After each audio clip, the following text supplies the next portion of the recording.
Don't underestimate the value of doing nothing. Very true, just ask Calvin Coolidge. Christopher Robin is a live-action reimagining of Winnie the Pooh, in which the stuffed bear's owner, here played by Ewan McGregor, has left his childhood friends behind, going to boarding school and growing up. He's now a husband and a father who is extremely occupied with his job. But while on the verge of a big business deal, Pooh and the gang come back into his life to bring out his inner child and remind him to appreciate the little things in life. I went into this movie really wanting to like it. Winnie the Pooh was a series that I grew up with, and it was very dear to me, right up there with The Land Before Time and Thomas the Tank Engine. And the premise of Christopher Robin growing up and starting to forget his friends was one that appealed to me. And I thought this would be a return to form for director Mark Forster, who in recent years made mediocre action films like Quantum of Solace and World War Z. But before that, he directed Finding Neverland, which I really liked, so family-friendly drama seemed to be more his forte. However, I left Christopher Robin a little disappointed. I didn't hate this movie, I wouldn't even say I disliked it. In fact, there are a few moments that took me back and gave me the feels, such as the opening scene, which reenacts the famous conversation that Pooh and Christopher have about growing old, which I mouthed the words with as I watched it. But I don't feel like enough was done with its premise to make it a worthy addition to the franchise. A lot of people have drawn comparisons between the plot of this movie and the plot of Hook. And while the similarities are there, the biggest difference is that Hook kept it to the simple story of Peter Pan rediscovering his childhood self so he could save his kids. Christopher Robin never gets overly complicated either, but unlike Hook, the job that's keeping this workaholic father from spending time with his family plays a major role in the story.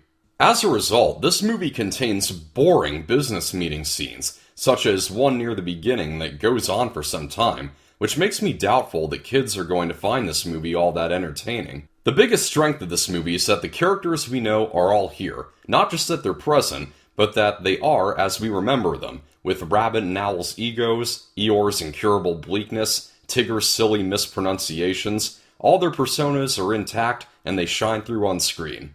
Much of this is due to the voice talents of the ideal cast, particularly Toby Jones as Owl, and especially Brad Garrett, who completely steals the show as Eeyore.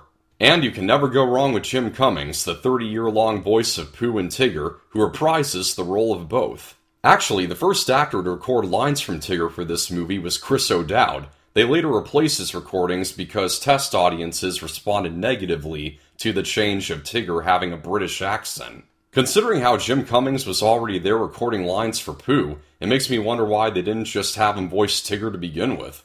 The only odd choice with the characters, specifically Rabbit and Owl, is that the two of them are represented in this movie as actual animals, as opposed to stuffed toys. Why? We always saw them in their toy form in the show when we got introduced to what could be the room of any small boy.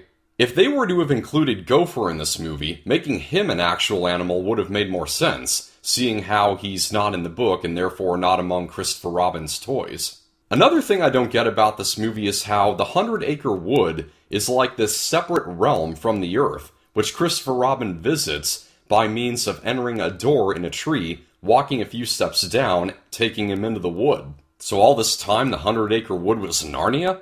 That was never my understanding when I saw the show. Christopher Robin still lived there, while his own stuffed animals lived elsewhere in the wood in their own personal homes. It makes more sense than what we see in this movie. The best I can figure is that this is a slightly different canon than the cartoon, which may be the case seeing how in this movie they're still scared of heffalumps, and there was another movie where they learned that heffalumps are nice creatures. But still, if you're going to write the 100-Acre Wood as this fantasy land separate from Earth, then they might as well have just made all of the characters real animals, seeing how they apparently live in this separate universe and aren't Christopher Robin's personal belongings.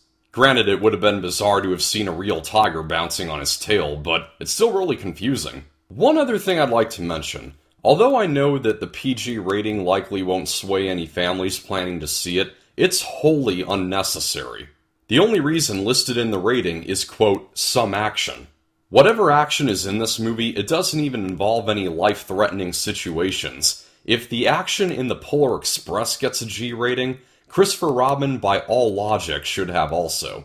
Now, I can easily see someone who grew up with Winnie the Pooh loving this movie. In fact, I did see that, because there was applause in the theater when the movie ended. For me, there were enough tender moments and splashes of nostalgia that I was able to leave the theater thinking, that was nice for a one-time viewing. But there are still too many boring parts and weird directional decisions for me to remember it when I'm 99.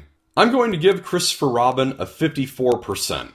That's a wrap. Thank you for watching. I hope you found this review helpful. Like if you liked, subscribe for more. This is Pop Culture. I'm Alex Pop.